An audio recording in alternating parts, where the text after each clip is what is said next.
Welcome to my Hebrew channel, Mila Baraika. Today I'm looking at a phrase from the scriptures, Tov Yanhil, a good man, a Tov. Yanhil leaves an inheritance or makes an inheritance, a verbal form of Nachala. Nachala is Nun Chet Lamet He, that's an inheritance as a noun. Here we see it as a verb, and Hebrew is quite comfortable with using this thing as a verb. We're going to see a couple of occasions for it. And it's very important. It's something when we live our lives and then pass from this life to the next, we leave an inheritance to others. What kind of inheritance? We have to ask that question. Tov Yan Hil. And we just start our definition of an inheritance via Psalm 119, verse 11, because in this day and age, we tend to define an inheritance as money or properties or houses or whatever. Material things. But the Bible regards an inheritance as something far beyond that. In other words, a spiritual inheritance, the life values and testimonies. And I find this here with, this is why I start with Psalm 119, verse 11. Testimonies here are something very important, part of our inheritance. I make my inheritance from your testimonies forever, for they are the joy of my heart. Okay, Nachalti. This is a first-person suffix form of Nahal, and I make my inheritance. Et dotecha, from your testimonies, Lolam, forever, or forever. Ki shishon, sheshon, because they're the joy, Levi of my heart, Hema they. So independent pronoun here. So these testimonies, edetecha, your testimonies, are the joy of my heart. And this becomes then I make this my inheritance. This is what my inheritance is. Testimonies that God, Jehovah, has given to me. I give those testimonies on to others, especially my descendants. And that's an important part of my heritage. So this how we define our inheritance is something very, very important.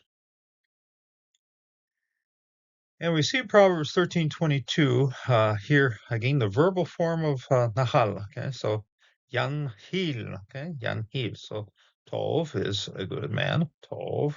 Yanhil makes an inheritance. Bnei benim, to his children's children. Okay, children of his children.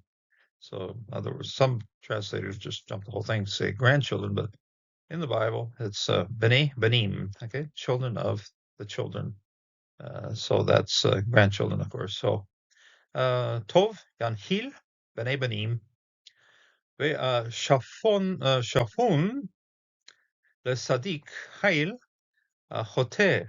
Okay? So, but, and this is a contrasting thing here in Proverbs. Proverbs often does this, contrasting good with evil. But here's an evil man, okay? Hoter, the sinner. And he has Hail, okay? There's very big similarity between strength and inheritance here.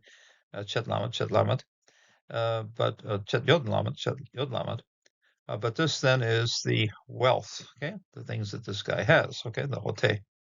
He has wealth, but it's Safon. It gets covered. Safon, instead, if you take a look at the end of the verb, at the verse here, it's Sof, Pasuk, Sof. Sof is a plate that stands there. This is a phone. This is a big plate. Okay? Big plate covers his hayel, his wealth. It gets hidden. It gets this man, this Hote, has built up his wealth.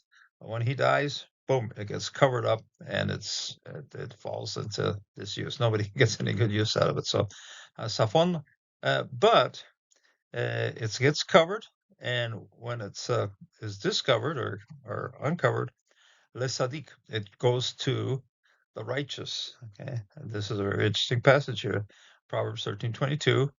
It anticipates something Jesus says in Matthew 13:44. Again, the kingdom of heaven is like a treasure, okay, hayel, or an inheritance, nachalin, hidden in the field, which a man found. Again, this is a safon. Okay, a man finds it and hides again. And in his joy, he goes, sells all he has, and buys that field. So what happened here is some Hote has hidden the treasure, and then it's covered up. It's lost for a while, and then a Tov finds it, buys the field, and of course carries off the inheritance. And this is what the kingdom of heaven is like. Uh, it is something that is very important, a tremendous treasure. However, it's hidden for a while, and then when a righteous man finds it, he does everything he can to recover it, to gain it, and to buy it. So, yeah, it becomes then part of his life. So that's what the kingdom of heaven is. It's a treasure for us and for our people who inherit from us. And we speak of what an inheritance is for us, and 1 Peter 1 verse 3, 4, and 5 defines it for us. Blessed be the God and Father of our Lord Jesus Christ, who according to his great mercy became our Father again to a living hope through the resurrection of Jesus Christ from the dead, to an incorruptible and undefiled inheritance. Okay, nachala. This is the kind of inheritance that we build when we're faithful to Jehovah. And that doesn't fade away, reserved in heaven for you, who by the power of God are guarded through faith for salvation ready to be revealed in the last time. So the inheritance that we build, we with our lives, we build an inheritance. We send that inheritance along to our children's children, and that inheritance is guarded. It's reserved. Here it says here, reserved in heaven for you. And so the thieves can't break in, can't be destroyed, can't be eaten up, can't be chewed through by moths or anything like that. No, this inheritance is strong forever in heaven for us and for our children. So think of it very clearly. Build an inheritance. Do all you can to build up good testimony for yourself and for your children's children, so that this inheritance will be gathered in heaven and will never fade. So God bless until the next time.